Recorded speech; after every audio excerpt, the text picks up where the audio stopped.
યોગેશભાઈનું જીવનચરિત્ર. વડોદરાના વરિષ્ઠ રાજનેતા અને માંજલપુર વિધાનસભા બેઠકના ધારાસભ્ય યોગેશભાઈ નારાયણદાસ પટેલ, જેઓ વડોદરા અને રાજકારણમાં યોગેશ પટેલ કાકા તરીકે જાણીતા છે, વિશેની મહત્વની વિગતો નીચે મુજબ છે. 1. વ્યક્તિગત પરિચય અને શિક્ષણ. જન્મ તારીખ 23 જુલાઈ 1946. પિતાનું નામ નારાયણદાસ પટેલ. શિક્ષણ. તેમણે વર્ષ 1964માં શારદા મંદિર હાઈસ્કૂલમાંથી એસએસસી ધોરણ 11 પાસ કર્યું હતું. ત્યારબાદ વર્ષ 1966માં વડોદરાની મહારાજા સયાજીરાવ યુનિવર્સિટી એમએસયુમાંથી સિવિલ અને મિકેનિકલ એન્જિનિયરિંગમાં 1 વર્ષનો ડિપ્લોમા કોર્સ કર્યો છે. વ્યવસાય, ખેતી અને સામાજિક કાર્ય. 2. રાજકીય સફર અને કારકિર્દી. યોગેશ પટેલ વડોદરાના સૌથી સિનિયર અને લોકપ્રિય નેતાઓમાંથી એક છે. તેઓ ભારતીય જનતા પાર્ટી બીજેપીના વરિષ્ઠ નેતા છે. ધારાસભ્ય તરીકે તેઓ લાંબા સમયથી વડોદરાની અલગ અલગ બેઠકો પરથી ચૂંટાતા આવ્યા છે. વર્ષ 2012માં નવી સીમાંકન બાદ બનેલી માંજલપુર વિધાનસભા બેઠક પરથી તેઓ સતત જીતતા આવ્યા છે. વર્ષ 2022ની ચૂંટણી. 2022ની ગુજરાત વિધાનસભા ચૂંટણીમાં ભાજપે તેમના પર ફરી વિશ્વાસ મૂક્યો હતો.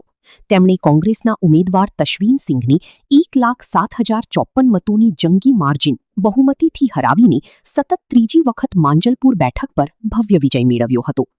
પ્રોટીમ સ્પીકર. ડિસેમ્બર 2022માં નવી વિધાનસભાની રચના વખતે તેમના બહોળા અનુભવ અને વરિષ્ઠતાને ધ્યાનમાં રાખીને ગુજરાત વિધાનસભાના પ્રોટીમ સ્પીકર કામચલાઉ અધ્યક્ષ તરીકે તેમની નિમણૂક કરવામાં આવી હતી, જેમણે નવા ચૂંટાયેલા ધારાસભ્યોની શપથ લેવડાવ્યા હતા. મંત્રી તરીકે સેવા.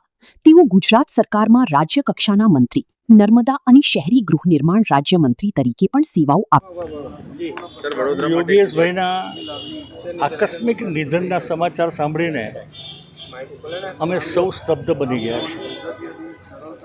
યોગેશભાઈ આટલા જલ્દીથી આપણને છોડીને જતા રહેશે એવી કોઈ કલ્પના નહીં.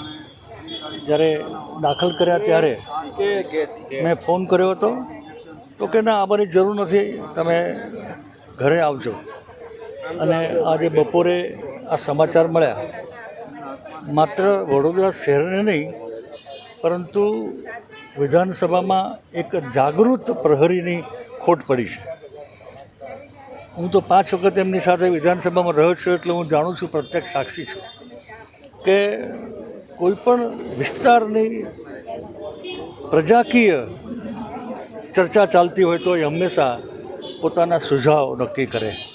જ્યારે મંત્રીમંડળમાં વિજયભાઈ સાથે પણ અમે અહીં હતા ત્યારે પણ અમે સાથે કામ કર્યું છે. એકદમ સાદગીપૂર્ણ વ્યવહાર અને સાદગીપૂર્ણ રીતે વાણી.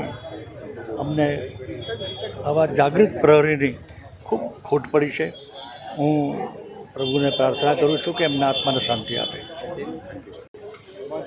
વડોદરા શહેરના માંજલપુર વિધાનસભાના સન્માનનીય ધારાસભ્ય શ્રી યોગેશભાઈ પટેલ, જેઓ ગુજરાત વિધાનસભાના 8 ટર્મના વિજેતા ધારાસભ્ય, સતત જીતતા આવ્યા એવા ધારાસભ્યશ્રીના એક એવા ધારાસભ્ય હતા કે જેમને ફક્ત રાજનીતિ નથી કરી, સામાજિક કામો પણ ખૂબ મોટા સામાજિક અને ધાર્મિક કામો કરેલ છે. ત્યારે તેમના નિધનથી વડોદરા શહેરે ભારતીય જનતા પાર્ટી અને ગુજરાત પ્રદેશે ખૂબ મોટી ખોટ પડી છે કે ગુજરાતમાં એક એવા નેતા કે જેઓ રાજનેતા તો હતા જ, પરંતુ ધાર્મિક અને સામાજિક નેતા હતા, એવા ગુમાયા છે અને કદી ન પૂરી શકાય એવી ખોટ પડી છે.